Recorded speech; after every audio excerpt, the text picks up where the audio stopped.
Ish va oila o'rtasidagi balans. Bu balansni men hozirgi kunda topdim, alhamdulillah. Lekin oldin aynan shu narsadan qiynalardim. Yo ko'proq ishga berilib ketardim yoki ko'p oilaga, ya'ni bolalarimga ahamiyat qaratib, ishim qolib ketib qolardi-da. Endi hammada hayotda har xil holat. Kimdir ertalabdan kechgacha ishlashga majbur. Kimdir turmush o'rtog'i chet elda, turmush o'rtog'ini kam ko'radi. Aynan ayollardan keladigan ko'p murojaatda turmush o'rtog'im ko'p ishlaydilar-da, oilaga kam vaqt ajratadilar. Qanaqa qilib bularni balansga tushirish mumkin? Farzandlarimga yoki menga kam vaqt ajratadi deydigan ayollarimiz bor. Yoki umuman o'sha boya aytganimdek, turmush o'rtog'im chet eldalar. Umuman oilani unutib qo'yaptilar, faqat pul jo'natadilar va bolalarning tarbiyasi bilan naman bilan ishlari yo'q. Erim bo'lib turib ersiz yashayotgan ayollardanman. Yoki bo'lmasam ishlaydigan ayollar bor, yolg'iz onalar bor, ishlashga majbur ayollar bor. Farzandini halol mehnat ila o'sha katta qilib tarbiyalayotgan ayollarimiz bor. Ularga tasanno, boshim yerga tekkuncha ta'zimdaman. Men ham shunaqa holatlarda bo'lganman. Men hammasini o'sha turmush o'rtog'i chet elda ishlaydigan ayollarni ham, yolg'iz onalarni ham, ertalabdan kechgacha ishlaydigan ayollarni ham, uyda o'tiradigan ayollarni ham tushunaman. Chunki men shu 4 ta pozitsiyada men o'zim ham bo'lganman. Aynan o'sha bosqichni bosib o'tganman. Hozirgi kunda men o'zimni sekretim bilan bo'lishaman. Bilmayman, siz bu narsani o'zingizga qanaqadir andoza qilib olishingiz mumkin.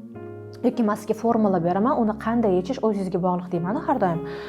Bu narsani ham o'sha qanaqa yechish, qanaqa balansga tushirish o'zingizga bog'liq. Hozirgi kunda men bilasizlarmi, ish ham, oila ham emas, birinchi o'ringa ibodatlarimni qo'yib qo'yganman. 5 mahal ibodatimni men birinchi o'rinda chiroyli ado etaman va o'sha 5 mahal ibodatimga moslab men boshqa ishlarimni qilaman. O'qishimni ham, ishimni ham, hattoki Allohning izni bilan farzandlarimni o'qishi ham aynan o'sha meni ibodatlarimga xalaqit bermaydigan vaqtda-da. Va shanba, yakshanba kunlari uyda bo'ladigan bo'lsa, turmush o'rtog'im ham uyda bo'ladilar va bizani qadriyatlar, ayniqsa o'sha tsennislarimizni biz juda yaxshi bilamiz, определять qilganmiz va o'sha tsennislarimizga qarab biz harakatlanamiz, ya'ni qadriyatlarimiz. Birinchi o'rinda bizda ibodat, ilm olish, hamma bir-birini qo'llab-quvvatlashi, bir-birini tushunishi, birga ovqatlanish, hamma bir vaqtda uyda bo'lish. Ayniqsa yakshanba kunlari biz ko'chaga chiqish yoqtirmaymiz. Oila davrasida birga zavtrak, obed, ujin qilamiz, birga kino, seriallar ko'ramiz. Misol uchun shanba kunlari bizda bolalarimga arab tili o'qituvchisi keladi.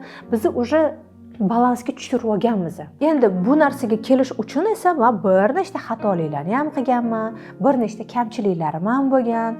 O'sha kimdirlar menga xalaqit qilyapti deb o'ylayotgan paytlarim bo'lgan.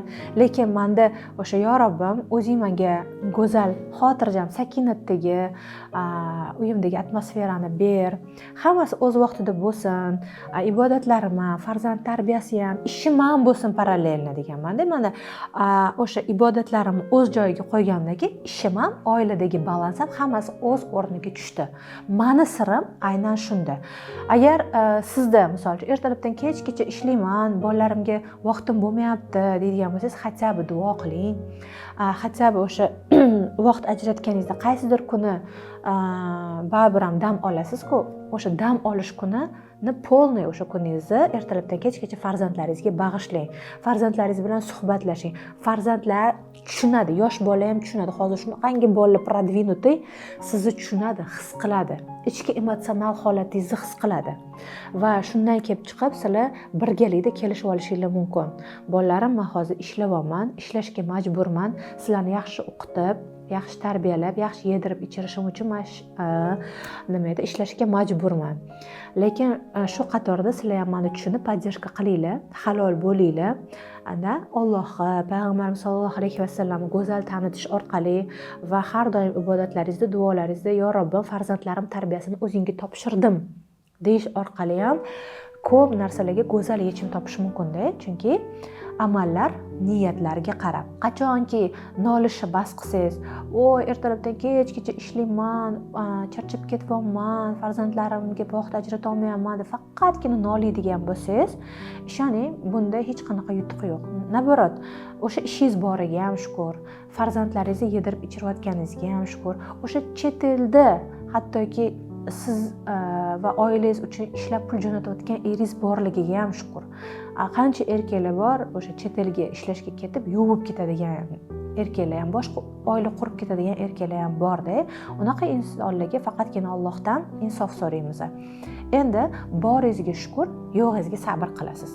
Eng asosiy sekreti aynan shunda. Chunki shukur qilganga ziyoda qilurman deb yozilgan Ibrohim surasi 7-oyatida. Boya aytganimdek, bitta qat'iy qoida aynan shu: ibodatlaringizni birinchi o'ringa qo'yadigan bo'lsangiz, qalbingizni birinchi o'rinda Alloh biladigan bo'lsa, ishoning, dunyo ortingizdan yuguradi.